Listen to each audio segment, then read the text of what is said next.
hörmətli izləyicilərimiz, hər birinizi xoş gördük. Bugünkü qonağımız tarixçi və təhsil sahəsində aktiv gənclərdən biri olan Cəlal Yadigarlıdır. Xoş gəlmisiniz Cəlal bəy. Xoş gördük, salamlayıram sizi, həmçinin izləyicilərinizi və yeni layihənizdə sizlərə uğurlar arzulayıram. Çox sağ olun. Bugünkü mövzumuz təhsildir və istərdim ki, biz Azərbaycan dilli gənclərin təhsil yolu və qarşılaşdıqları problemlərdən danışaq.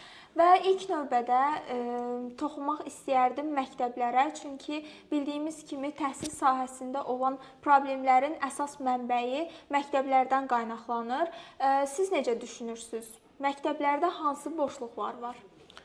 Bəli, təhsil problemi günümüzdə cəmiyyətimizin demək olar ki, ən mühüm problemidir və müasir zəmanədə təhsil bir cəmiyyətin, bir nəslin ən böyük silahıdır. Yəni biz təhsilimizlə, savadımızla irəli gedə bilərik, güclənə bilərik.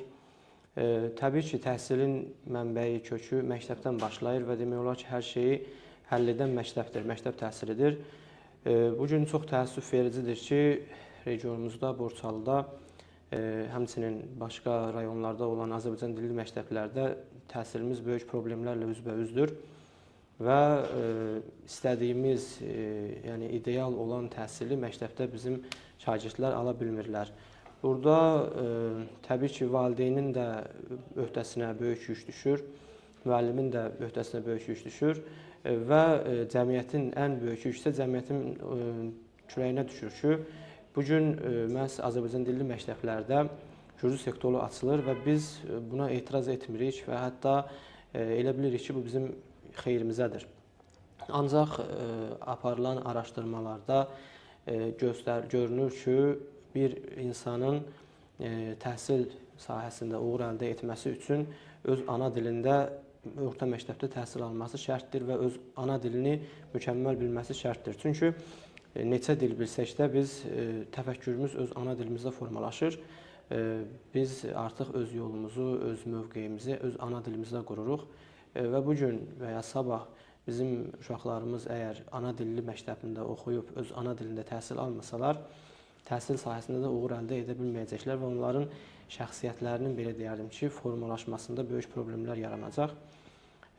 Və ana dilin itməsi o yerə gətirib, bir cəmiyyəti o yerə gətirib çıxarır ki, artıq o cəmiyyət assimilyasiyaya doğru gedir. Bunu bir çox Avropa müəlliflərindən də oxuya bilərik. Məsələn, Max Weberin dahiyəni bir konsepsiyası var ki, bir milləti millət edən onun dilidir və deməli, tarixdə bir dövlət qurmaq üçün etdiyi çabalarıdır.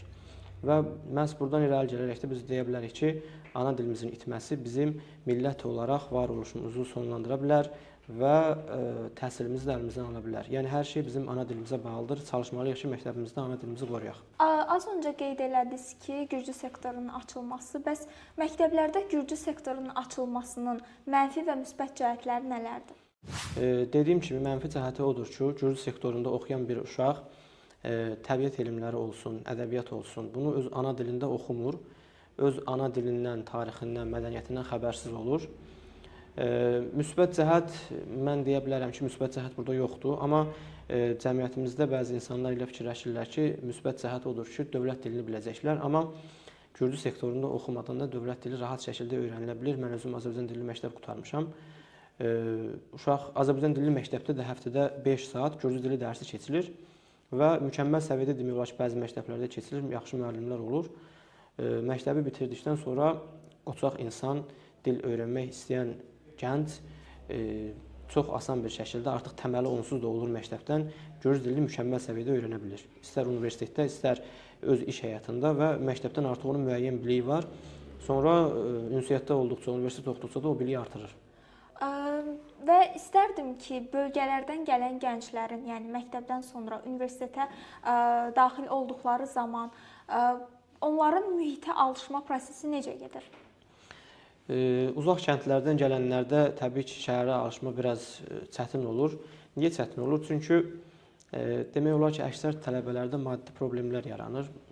Hal-hazırda çox təəssüflər olsun ki, Tiflisdə hər şey bahalaşıb, kirayə problemi hər tələbəyi demək olar ki, sıxır. Və məhz elə bu problemlərlə üz-üzə qaldıqda tələbə daha da sıxılır, daha da adaptasiya olmağa deməli zorluq çəkir. Amma mən deyərdim ki, universitetdə tələbə ortamı ilə, müəllimlər ilə ünsiyyət qurmaq o qədər də çətin deyil. Mən məsələn Cavşvili Universitetində oxuyuram axırıncı kurs.